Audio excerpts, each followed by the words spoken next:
اللہ نے اپنے نبی علیہ السلام کی فریاد کے جواب میں فرمایا یہ بہت جلد اپنے کیے پر پچھتانے لگیں گے۔ دوستو اللہ تعالیٰ نے اپنے نبی علیہ السلام کی دعا قبول فرمائی اور قوم عاد پر عذاب کی ابتدا ہو گئی۔ بادلوں کے فرشتے کو حکم دیا کہ اب بارش نہ برسائی جائے۔ چشموں کے فرشتے کو حکم دیا کہ ان کے ٹھنڈے، میٹھے اور شفاف پانی سے لب زیر چشموں اور آبشاروں کو خشک کر دو۔ چنانچہ دیکھتے ہی دیکھتے ان کے سرسبز و شاداب کھیتوں کھلیان سوکھنے لگے اور مویشی مرنے لگے، یہاں تک کہ لوگ پینے کے پانی تک کو ترسنے لگے۔ کثیر تعداد میں پیدا ہونے والے پھل اور اناج ناپید ہو گئے۔ پوری قوم خشک سالی کا شکار ہو کر بدحال اور پریشان ہو گئی۔ یہ سلسلہ مسلسل 3 سال تک جاری رہا۔ حضرت ہود علیہ السلام سے اپنی قوم کی یہ پریشانی دیکھی نہ جاتی تھی۔ آپ علیہ السلام بہت افسردہ اور پریشان رہتے، اور پھر ایک دن انہوں نے اپنی قوم سے فرمایا اے میری قوم کے لوگوں، تم اپنے پالنے والے سے بخشش مانگو، اس کے آگے توبہ استغفار کرو، وہ تم پر آسمان سے موسلادھار مینا برسائے گا اور تمہاری طاقت و قوت میں اضافہ فرمائے گا، اور دیکھو گناہگار بن کر روگردانی نہ کرو۔ قرآن کریم اور حدیث مبارکہ میں توبہ استغفار کے بڑے فوائد بیان فرمائے گئے ہیں۔ ابن ماجہ اور ابو داؤد میں حدیث مبارکہ ہے کہ جو پابندی سے استغفار کرتا ہے اللہ تعالیٰ اس کے لیے ہر فکر سے کشادگی اور ہر تنگی سے راستہ بنا دیتا ہے، اور اسے ایسی جگہ سے روزی دیتا ہے جو اس کے وہم و گمان میں بھی نہیں ہوتی۔ بہرحال حضرت ہود علیہ السلام کے راگ سمجھانے کے باوجود اس قوم پر کوئی اثر نہ ہوا، بلکہ نہایت ڈھٹائی کا مظاہرہ کرتے ہوئے کہنے لگے کہ ہم محض تیرے کہنے پر اپنے آباء و اجداد کے اور اپنے ان معبودوں کو کیوں چھوڑ دیں۔ قرآن کریم نے اسے یوں بیان کیا ہے کہ اے ہود علیہ السلام، تم ہمارے پاس کوئی دلیل تو لائے نہیں، اور ہم صرف تمہارے کہنے سے نہ اپنے معبودوں کو چھوڑنے والے ہیں اور نہ تم پر ایمان لانے والے ہیں، بلکہ ہم تو یہ سمجھتے ہیں کہ ہمارے کسی معبود نے تمہیں آسیب زدہ دیوانہ کر دیا ہے۔ دوستو عذاب الہی کی ابتدائی مراحل ہی میں خشک سالی نے قوم عاد کی حالت ابتر کر دی، چنانچہ ان کے سرداروں اور دانشوروں نے اس سے نجات پانے کے لیے مختلف تدابیر پر غور و غوص شروع کر دیا۔ یہ بات بڑی حیران کن تھی کہ پچھلی قوموں کو جب کبھی کوئی مشکل آ گرتی تو وہ اس سے نجات کے لیے حجاز مقدس کا سفر کرتے اور بیت اللہ شریف میں جا کر اللہ کے آگے آہوزاری کرتے، یعنی کافر قومیں بھی اس حقیقت کو تسلیم کرتی تھی کہ اس ارض و سما میں ایک لافانی قوت موجود ہے، لیکن اس کے باوجود جب نبی علیہ السلام اور رسول صلی اللہ علیہ وآلہ وسلم یہ بات کہتے تو ان کی عقل پر پردہ پڑ جاتا۔ قوم عاد کے سرداروں نے بھی یہ فیصلہ کیا کہ قوم کے سرکردہ افراد بیت اللہ شریف جا کر اندیکھے خدا کے سامنے فریاد کریں۔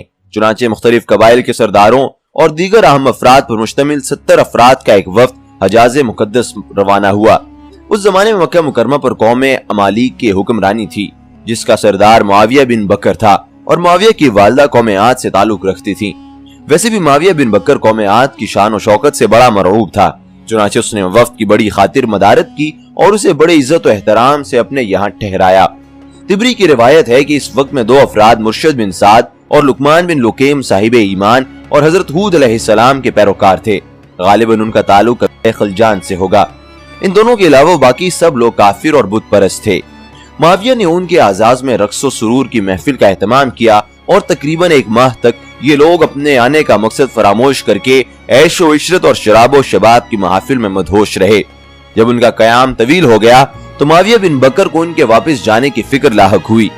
کافی سوچ بچار کے بعد اس نے ناچنے گانے والیوں کے ذریعے چند اشعار کی صورت میں انہیں ان کے آنے کا مقصد یاد دہانی کروائی، جس پر وفد کو ہوش آیا، اور تاریخی کتب میں درج ہے کہ اس موقع پر وفد میں شامل مرشد اور لقمان نے ایک بار پھر انہیں سمجھانے کی کوشش کی کہ جو کچھ حضرت ہود علیہ السلام کہتے ہیں اس پر ایمان لے آؤ، لیکن وہ نہ مانے۔ دوستو وفد بیت اللہ شریف گئے اور بارش کی دعائیں مانگی شروع کر دیں۔ ابھی تھوڑی ہی دیر گزری تھی کہ اللہ تعالیٰ نے آسمان پر 3 رنگوں کے بادل بھیج دیے، جن میں ایک سفید تھا، دوسرا سیاہ اور تیسرا سرخ۔ اس کے ساتھ ہی آسمانوں سے ندائے غیب آئی، اپنے اور اپنی قوم کے لیے ان تینوں میں سے کسی ایک کو پسند کر لو۔ چنانچہ وفد نے سوچو بچار کے بعد سیاہ بادل کو اپنے لیے پسند کر لیا، جس کے ساتھ ہی سرخ اور سفید ٹکڑے آسمان سے غائب ہو گئے اور ابر سیاہ آہستہ آہستہ آسمان پر چھانے لگا۔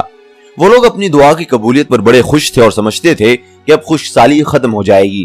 چنانچہ پوری قوم نے خوشیاں منانا شروع کر دیں، لیکن حضرت ہود علیہ السلام سمجھ گئے تھے کہ یہ عذاب الہی ہے، لہٰذا انہوں نے ایک بار پھر اپنی قوم کو مخاطب کرتے ہوئے فرمایا، اے میری قوم، یہ اللہ کا عذاب ہے جو تم پر نازل ہوا چاہتا ہے۔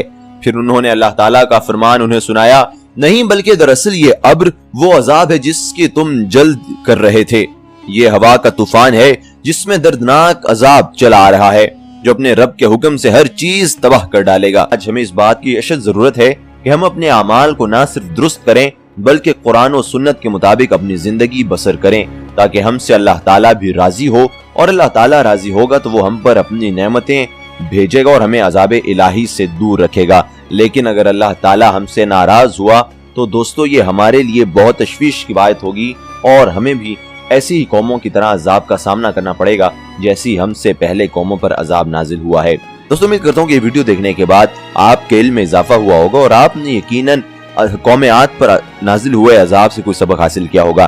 اس ویڈیو کو لائک ضرور کیجئے گا، کمنٹ سیکشن میں اپنی رائے کا اظہار ضرور کیجئے، اور اس ویڈیو کو زیادہ سے زیادہ اپنے دوست احباب تک شیئر کیجئے تاکہ اس پیغام کو ہم زیادہ سے زیادہ آگے پہنچا سکیں۔